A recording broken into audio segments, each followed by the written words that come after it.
Hello, everybody. Hello and welcome. Welcome to another episode of the Secrets of the High Demand Coach podcast. And I'm here with a dear friend and another one of my coaches, Tom Lutz, actually Dr. Tom Lutz, for those of us. Tom is, again, just a very dear friend. He's been one of my closest confidants over the last couple of years and leads a fantastic group of men and business leaders that I get to be part of in Convene. Fantastic organization. And Tom, you're welcome to share as much about that as you'd like. But what we're really doing is here to hear your story. I want to hear how you got into coaching, why, and what it is that you do for the clients you work with. Okay. How did I get into coaching? That's it certainly wasn't intentional. My background was I was a pastor for 6 or 7 years in inner city of Baltimore.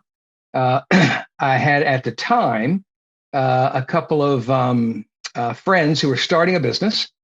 And then they said, why don't you come work for us? We'll accommodate your time to allow you to continue to do the work in the church. And then, we see where it went from there. I just absolutely loved being in the business. It was what I tell people it's what I was put on the earth for. And I tell my pastor friends, this is several years as a pastor, God called me to the ministry, and that ministry was in the marketplace. Yeah. I love doing business. I won't go into the details of it, but we grew it from 0 to 1,800 employees in 18 countries over a space of about 20 years. And then we sold it in the year 2000. So it's been now 22. I was now longer out of that than I was in it, but 22 years ago. And it was sold. And then it was kind of like, I went to coaches that I had at the time and just try to figure out, well, what do you do? I'm my mid 40s. I've got a good bit of money in the bank. I want to find something meaningful that will use the talents God's given me. And I heard a little talk by Bob Beal, and he basically said, he challenged the listener. He said, go and ask your 4 or 5 closest friends, what do I do best? As you experience me, what do I do best? What is my single greatest strength? And then I also kind of look back on the 20 plus years, since I became an adult, finished graduate school, et cetera. And I basically looked back and I said, what I do best is sit down with someone who's got a vision to get somewhere. Someone like Scott Ritzheimer, who is in the process of starting his own business, and sit down with that blank sheet of paper and just start sketching out plans. And it's what I love to do. I think it's my primary skill set. I have a life mission, and that life mission says God has gifted, called, and positioned me to help visionaries find, plan, and execute their role in his kingdom. That's good. And so as I began, again, 22 years ago, I began to realize what's the next period of life going to look like. And it basically just became, I got to go out and find people who are passionate about a vision. And if you know the EOS world, for example, they talk about the visionary and the integrator. Right. I guess, I play an integrator role for a lot of people, or maybe in between those two, somewhere between the visionary and the integrator, helping the visionary to put some wheels on the plan. It's so important too. Yeah, because it's one thing to kind of have the vision. It's another thing when the vision, hits the road, it hits the pavement, and then all of a sudden it's like, whoa, hold on a second. There's this whole other side of it. And what was so clear stops being that clear, right? Yes, right. There's about 19 different versions of it, but the most popular one now, I think, was Muhammad Ali. I could be getting that wrong, but it's actually an ancient phrase. But for every plan, you know what I'm going to say. Everyone has a plan until you get punched in the face, right? And that phrase, if I remember correctly, dates way back to a war book in China or something along those lines. But Sun Tzu, maybe. Yes, the art of Warcraft. That sounds right. And so to have someone who can come alongside oftentimes we can't afford employee number 2 right out of the gate. Correct. Right. You can't just jump into some high caliber person, especially someone who's already been down this road and knows what it looks like, who can help get through that process of putting the vision to paper, putting the paper to practice and making it happen. I love that. I love how you do that. Yeah. It's Yeah. fantastic. Right. No, that's a great, I don't know who the quote is from either, but I've heard that before that, oh, geez, now what do I do? Yeah. There's another similar phrase is, I think this was from General Patton. It says, every great battle plan falls apart after 10 minutes on the battlefield. Right. Same concept. Yeah. It's so true. So tell us a little bit then about what that looks like. So you've talked about helping visionaries and putting that into practice, helping them execute on their vision. What does that look like? And why would something like that matter to, our average listener, founder, leader of an organization themselves? Sure. Convene has a phrase that says the only game in town where every player has 12 coaches. I used to do a lot more one-on-one, personal coaching. Right now I'm sort of semi-retired. I work about 15, 20 hours a week. I facilitate 2 Convene Groups in Atlanta. But it's just hard. It's hard to know what you don't know, right? You're a very talented person. I'm a talented person. All the members of your Convene Group are talented people. And they've gotten to where they've gotten based on the strengths that they've got. But those strengths is what they've got. Right.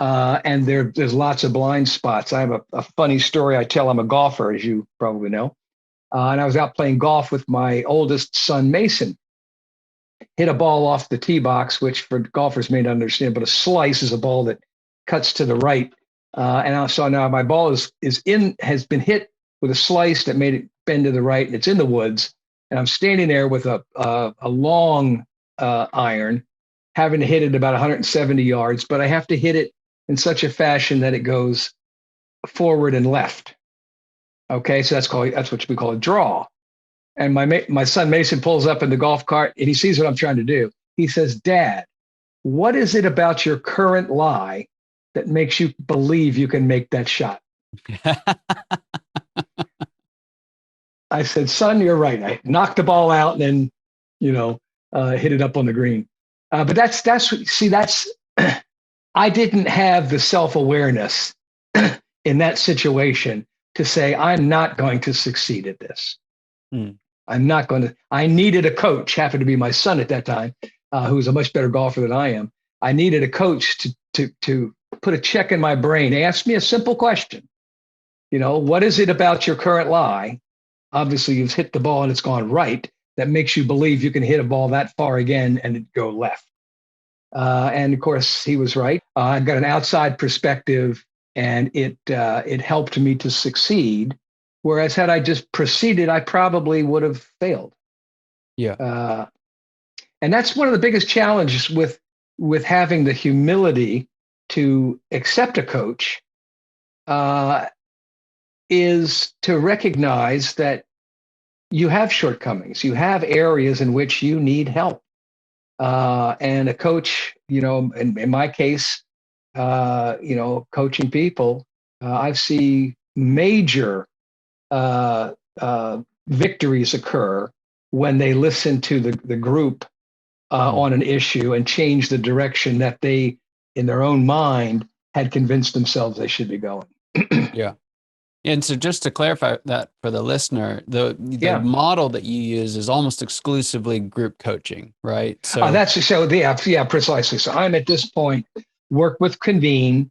Convene is a national organization. There's about 60 or 70.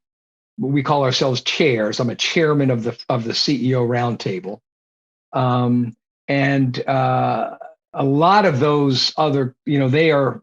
Want to work more full time, so they do a lot of personal coaching. I have done it. I do a lot of informal personal coaching. I teach at a seminary here, and so there's a mentoring role with students and that sort of stuff. But my primary forepay coaching is in CEO roundtable groups. And as you know, the way that works is we meet as a team, 12 people or 15 people in the room. And then I sit down with each of them individually. So to that degree, there is individual coaching, but it's always within the context of facilitating the group to Right. better help the member. Convene has a phrase that says, we connect, equip, and inspire Christian CEOs and business owners to run excellent companies and become high impact leaders to honor God. That's good. So I'm curious to hear this because, I think I know this from some of the other members, but what is it that you find folks tend to try and do before joining Convene? Yeah. I'll tell you a story. I won't tell you who it is, but it was a member or a potential member that had reached out to me up through LinkedIn, I believe, years ago. And we got together and we were talking about it. He said, okay, my year last year was pretty good, except I had this one major project that just went off the rails. It cost me a lot of money. And as soon as I get that all cleaned up, I'll join Convene. 6 months later, a year later, I sat down with that same person over a cup of coffee. And what does he say to me? I'm almost ready to join, but I had a big project that went off the rails. And as soon as I get that cleaned up, I'm going to join. Literally the third conversation, another 6-8 months later, I'm really excited. I want to join Convene, but I just had another project go off the rails. And as soon as I get that mess cleaned up, I'm going to join Convene. And at that point, I confronted him and I said his name. What is it about your current life that leads you to believe you can make that shot? I said, I'm not going to let you do this again. I'm not going to let you. I don't want to talk to you a year from now and you tell me the same pattern. Had a big project off the rails. I said, you need to come join the group. I need to advise you. The group needs to advise you. We need to figure out how to never have a bad project again. And he kind of looked at me and he said, wow, is that possible? I said, well, it's more possible with a coaching relationship and a group of peers that are working with than it is for you to try to do it yourself. Yeah, that's so true. And so people they want to feel like they're competent to join the group when the whole point is, I don't need competent people, right? If you're competent, you don't need the group, but none of us are competent. We need the group. I think tying into that, one of the things that I've found, particularly in your group, is how much we learn from our shared incompetence. Like how much of it is like, we're talking about someone else's business issue that had a problem with a leader, sales, whatever it may be. The vast majority of what I've learned being in the group has been things that weren't directed toward me. Right? It was sitting in the room, hearing someone else's challenge and recognizing, oh, we all have this challenge, right? Like that, it's not something that's unique to me. I'm not alone in this. It's not an isolated incident. And the learning from, not just A to B, but B to C is phenomenal. Mm-hmm. Yeah, no, I agree. Yeah, I tell people a lot of times, every member has their $1 million story.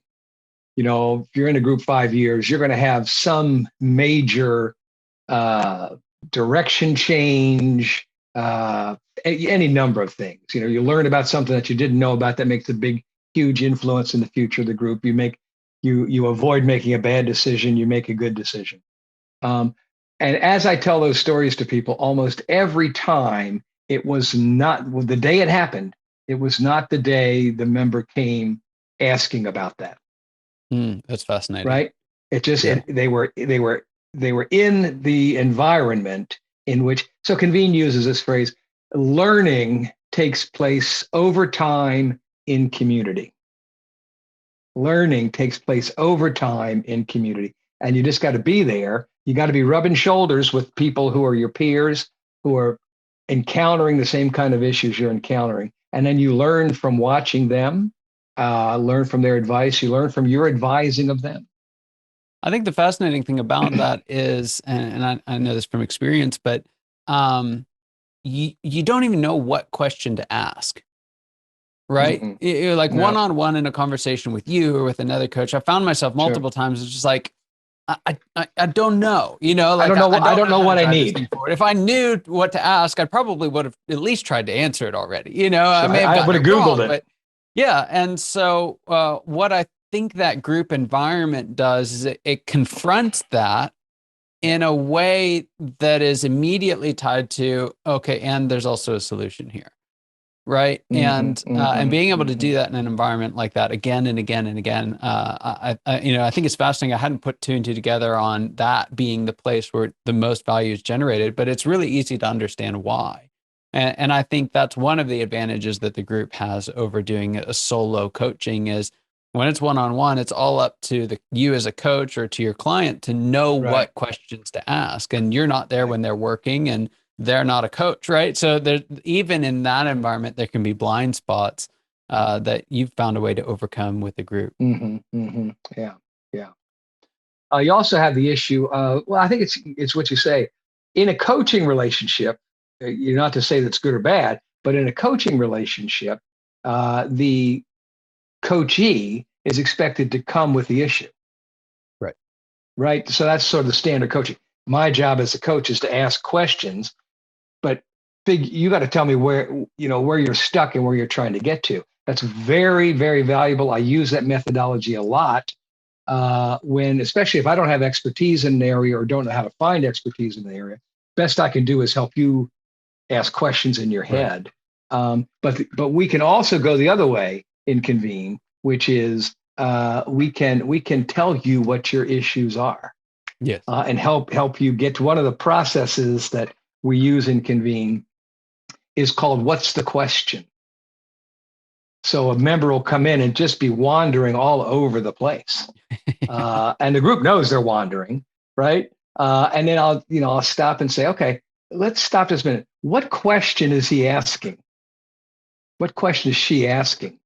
And then they'll go, you'll get 20 different answers or 10 different answers as you go around the room. And then we continue to work it down, narrow it. And then usually what happens is the member who's raising the uncomfortable situation. Yeah, that's my question. And then you can move forward and talk about it. Yeah. Yeah. That's so good. I love that. Now, kind of piggybacking on some of what you've talked about so far, but in your opinion, who should have a coach and why? I had a dentist once ask me this question or say this to me. Hey, you don't have to floss. I said, oh, really? I've never had a dentist tell me that I don't have to floss. He says, yeah, you only need to floss the teeth you want to keep. You don't need a coach. You only need a coach if you want to be successful. Mm. So who needs a coach? I think I don't have evidence behind this, but I think certainly if you look at sports players, right? The most successful name the 5 most successful sports figures you can think of. Yes, and yes. But yeah. Right. I mean, let your audience pick them. What's in common of all of them who are at the top of the GOAT? Yeah. They all had good coaches. Yeah. They all had good coaches. Yeah.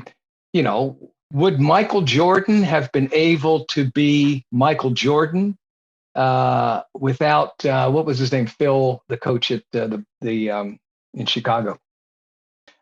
Would he have been able to be as good as he was without his coach? And the simple answer is no. Yeah. So I think that's a simple answer to your question. Anybody who wants to be better at what they're called to do needs a coach. Yeah. So true.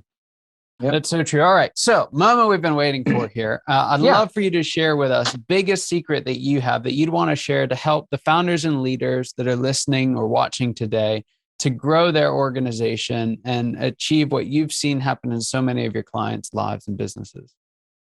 Yeah. So for me, it'll go back to my vision statement. God has gifted, called, and positioned me to help his visionaries find, plan, and execute their role. Before I discovered that, and I'll tell you just a personal story, before I discovered that, and I discovered it after looking back at 20 years of successfully helping to grow that business from 0 to 1,800 employees. And I look back and said, what did I do best? What I did best was get inside our lead partner's head, get him to document and tell us what the destination was. And then I could translate that from vision into planning. That's my company's Vision Planners. And that's where I learned. But then I applied that to the rest of my life, and I realized, you know what? That's not the way I have a relationship with my wife, or had. I was very directive there. You should wear a green shirt on Tuesday. You should cook potatoes on Wednesday. You should clean the house on Thursday. And my 7 children. You should be a doctor. You should be, et cetera. And so what I took to heart at that point was, if I want to help them get movement, it isn't making them go where I want to go, or I think they should go, because that's just going to be somebody from the outside telling them what to do. I need to get into their heart. I need to get the vision for where they want to go. And then they're receptive to my help, my coaching, the facilitation of the group, because they know that we're helping them to get where they want to go. Right. And so I think that's a secret I use. It's surprising to me how many coaches don't do that. You know, when you look at folks who've had bad coaching experiences, I think probably the number one thing I've heard is they took me somewhere I didn't want to go.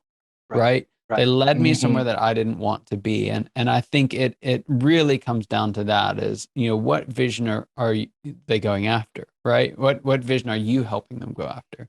Right. And it's got to be theirs, careful with that, or they don't own it. Right. Yeah, it's very true. Very true. All right. So now I've worked with enough coaches to know that coaches tend to have a knack for spending all their energy on their clients and not necessarily leaving much at all to take their own medicine, if you will, to follow their own advice.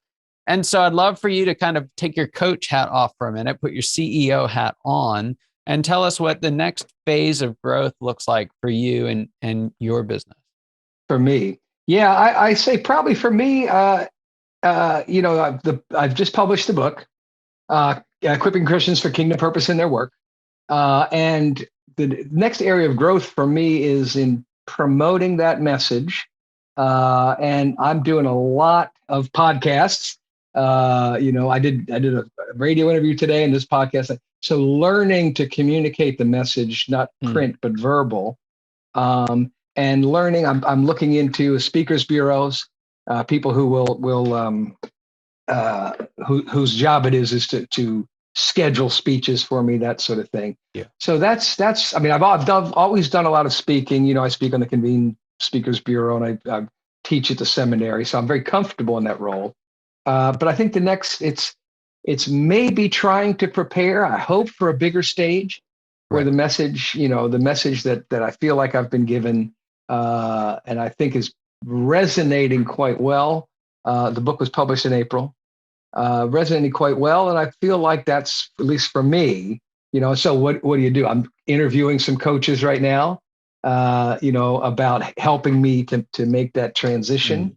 I've had opportunity to turn the question back to my Convene teams in some cases and just ask them, guys, what do you think I should do? And then I've got we meet together. I'm part of a group of 7 others, Convene chairs, and we meet twice a month. And basically, I have a coaching relationship with one of the 7, and that revolves every 6 months, back and forth coaching, and then we have a group coaching environment. You know, so that's I have a coaching network as well. Right. That's good. You know, my good friend Lee Bates. Lee is kind of my informal coach. We play golf at least once a month together, and the whole time I'm coaching him or he's coaching me. Yeah, I love that. Lee's a fantastic guy. Now you dropped just briefly there. You told us about this book that's coming out. Why don't you tell us a little bit about what the big ideas of the book and where folks can find it if they want to learn more? Yeah, so the book's called Equipping Christians for Kingdom Purpose in Their Work.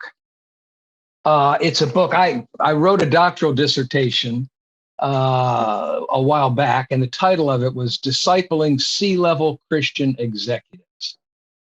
And the theme of the book kind of goes like this, that most pastors, myself included in my early days, tend to talk to their congregations as if the most important thing that the congregational member does is to do church work. So then all of a sudden, spirituality is truncated down to what happens nights and weekends. Right. When in reality, most of us spend, here's a number I've heard, in an average work span, you'll spend 90,000 hours at work, 2,000 hours if you're an active church member in that same period of time. Wow. Right. And yet we teach the people who are leading, discipling people, coaching them up in their faith. We've taught them over the years to talk to people about only their church work. What this book does, and it's written for coaches, not necessarily, it's valuable for a disciple, someone who wants to learn about the theology of work and be challenged, but it's really written for you. So if you're in a men's discipleship group, or you're, having opportunity to, as I do, work with Christian business owners, it gives you the language to talk to them about the importance of what they do outside the church. So it's really designed, and it's unique in that when I wrote my dissertation, you're supposed to do a literature review on all the most important books in the area of your research. And I spent a weekend one time with the librarian at Covenant Seminary. There aren't any.